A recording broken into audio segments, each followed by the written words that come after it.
Saudara, polisi melakukan olah tempat kejadian perkara terkait dengan kasus kematian pensiunan TNI Brigjen Purnawirawan Hendrawan Ostevan yang ditemukan tewas mengambang di perairan Marunda, Jakarta Utara.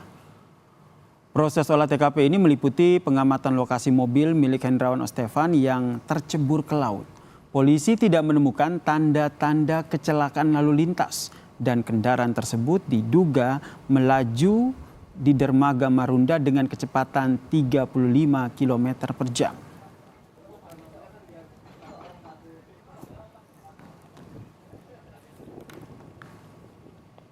Dan saudara, inilah foto bagian dalam mobil milik pensiunan TNI Brigjen Purnawirawan Hendrawan Ostevan.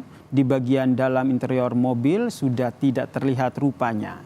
Ini jok-jok mobil juga penuh lumpur dan kotor. Di bagian depan, kaca spion tengah tampak sudah terlepas karena kaca untuk menempel spion pun sudah tidak ada tempatnya.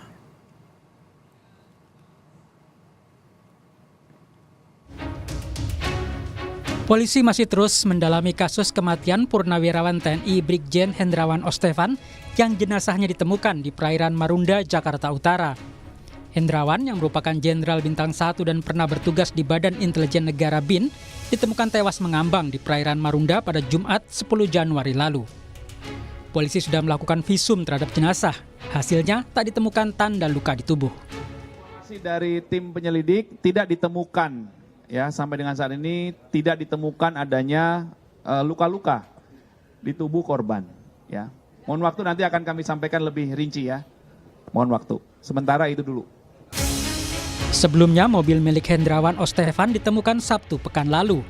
Mobil ditemukan dalam radius sekitar 5 meter dari bibir dermaga dan di kedalaman sekitar 6 meter dari permukaan air. Pada saat diangkat, kondisi mobil kacanya memang sudah pecah dan memang hancur ya, kondisinya itu udah hancur. Mungkin pada saat jatuh itu langsung terkena benda di bawah ya, jadi kayak seperti bemper depannya hancur. Dari mobil itu ada temuan-temuan benda lain? Kendaraan dipenuhi dengan lumpur dan karena ini objek dari pihak kepolisian, kami tidak menyentuhnya setelah diangkat. Guru Besar Kriminologi FISIP UI, Adrianus Meliala menyebut, hasil otopsi dan kondisi paru-paru korban akan menentukan apakah korban masih hidup atau sudah meninggal saat mobil masuk ke laut. Perlu dikejar dari kepolisian adalah bagaimana lokasi paru sebenarnya. Bagaimana status paru, apakah paru itu terisi lumpur dan air laut atau tidak. Nah, kalau memang terisi, artinya dia memang masuk ke laut itu dalam kondisi bernyawa, kondisi hidup ya. Ada dua kemungkinan, dia memang menunggu sampai kematian, atau dia pada saat terakhir lalu berusaha untuk menyelamatkan diri gitu ya, tapi kemudian nggak bisa dan ujung-ujungnya kemudian mati juga. Nah, tapi kalau kemudian yang bersangkutan memang dalam kondisi sudah mati, itu artinya yang bersangkutan memang dibuat sedemikian rupa sehingga lalu menjalankan mobilnya pada saat dia kondisi tidak sadar ya. Dalam kata lain kita bicara mengenai mobil yang dimasukkan giginya dan kemudian lalu blong sampai kepada ujung dermaga dan kemudian terjun. Mungkin begitu. Penemuan ini menimbulkan banyak pertanyaan mengenai penyebab kematian yang melibatkan sosok mantan anggota Badan Intelijen Negara itu. Proses pendalaman peristiwa ini dilakukan oleh Direktorat Reskrimum Polda Metro Jaya. Tim Liputan Kompas TV. Penyebab kematian pensiunan TNI Brigjen Purnawirawan Hendrawan Ostevan yang jenazahnya ditemukan di perairan Marunda masih misterius, saudara. Polisi menyebut tidak ada tanda-tanda kecelakaan. Lalu bagaimana mengungkap kasus ini? Kami akan membahasnya bersama dengan pengamat intelijen, Pak Wawan Purwanto, yang telah bergabung bersama kami di Kompas Petang. Salam sehat, Pak Wawan. Ya Mas, salam sehat. Pak Wawan, ini kan kalau kita lihat tidak ada tanda-tanda kecelakaan, kemudian tidak ada tanda-tanda luka pada saat hasil otopsi. Menurut Anda, apa yang menjadi pertimbangan polisi untuk segera mengungkap penyebab kematian dari korban ini? Ya, tentu saja polisi tidak ingin menjadi teka-teki, jadi ingin kalau ini kan bisa tuntas. Dan betul. Tentu juga ada investigasi secara ilmiah yang bisa menjelaskan apa menjadi penyebab kematian Pak Hendrawan Ostevan ini. Jadi ada unsur kehati-hatian dari pihak Polri supaya juga nanti tidak menimbulkan spekulasi baru di masyarakat. Jadi kejadian sesungguhnya biar kan dirunut dari bukti-bukti lapangan yang ada, dari tubuh korban juga serta juga dari rem, jejak rem ataupun impact atau benturan kaca dan sejumlah barang-barang yang tersisa. Tentu dari situ akan bisa dianalisa mengenai penyebab kematiannya. Oleh karenanya memang kita sangat menunggu apa yang menjadi penjelasan dari pihak Polri sehingga nantinya makin terang benderang. Sehingga Kehati-hatian ya. terjadi spekulasi. Gitu. Iya, kehati-hatian yang tadi Anda sebutkan, apakah ini ada kaitannya dengan profiling dari korban? Ya, semuanya tentu ingin semuanya profesional ya. Ya Polri juga sekarang peralatan juga makin canggih sehingga tenaga ahlinya juga bagus-bagus lah dari sana. Dan kita tentu juga menantikan hasil yang maksimal, yang bagus juga sehingga nanti bisa secara saintifik bisa dijelaskan latar belakang yang menyebabkan kematian dari korban.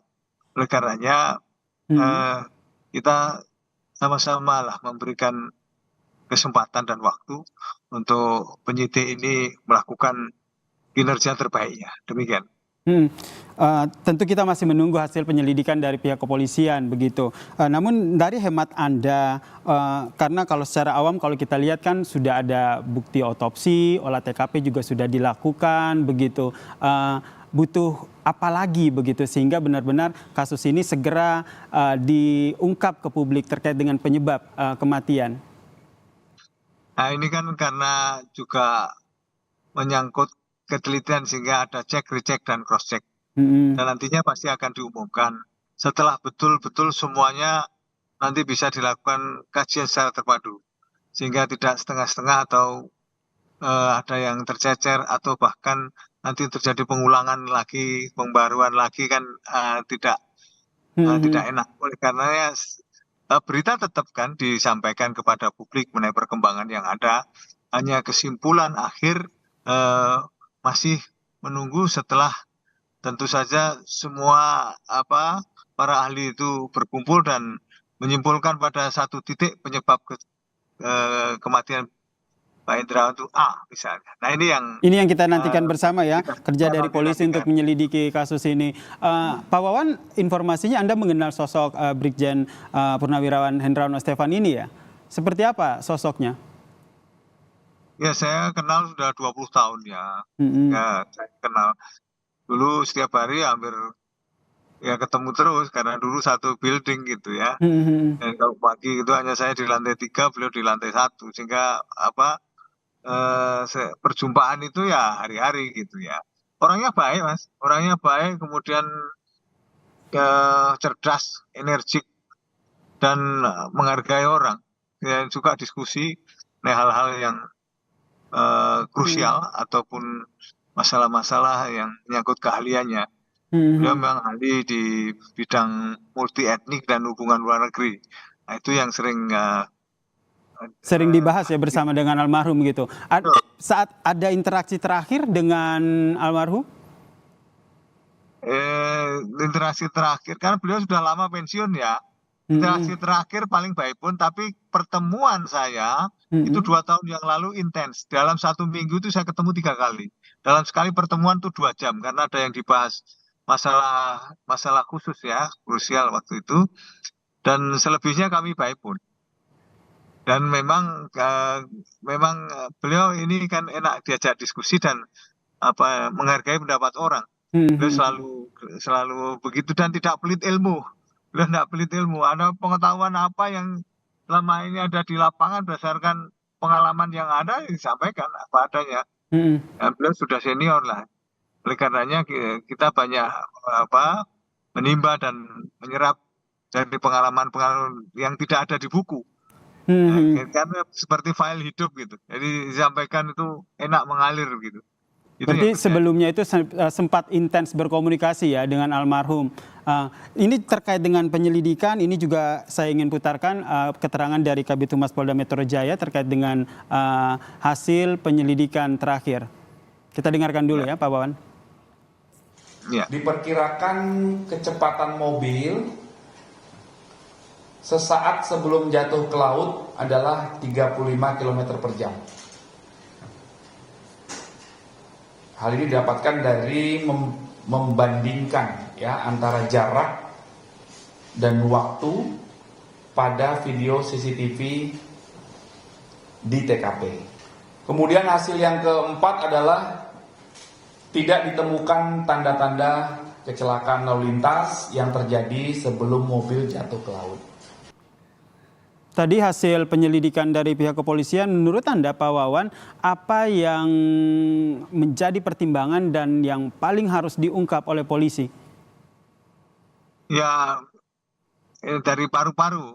Nanti akan kelihatan apakah paru-parunya terisi banyak air ataupun juga lumpur atau tidak. Dari situ nanti akan menentukan apakah pada saat mobilnya masuk ke laut itu dalam kondisi masih hidup atau sudah meninggal. Apakah Dari ini situ juga akan mengarah kepada lebih mengetahui seperti apa kondisi sebelum akhirnya ditemukan meninggal? Untuk melihat pada saat melihat kondisi paru-paru ini. Iya, karena paru-paru menentukan apakah pada waktu kecebur itu beliau sudah meninggal atau justru masih hidup. Dan setelah kecebur masuk air laut ke dalam paru-parunya. Nah ini yang nanti dari forensik lah yang tahu mana hasil otopsi tersebut. Dan ini kan belum diselesaikan secara tuntas sehingga belum diumumkan secara keseluruhan. Nah kita memang masih menantikan hasil semua yang dilakukan berdasarkan laboratorium forensik, berdasarkan juga investigasi ilmiah yang dilakukan Polri. Demikian. Baik, kita nantikan ya seperti apa hasil penyelidikan dari kematian almarhum Brigjen Hendrawan Ostefan ini. Terima kasih pengamat intelijen sekaligus rekan dari almarhum Pak Wawan Purwanto telah bergabung bersama kami di Kompas Petang. Salam sehat Pak Wawan.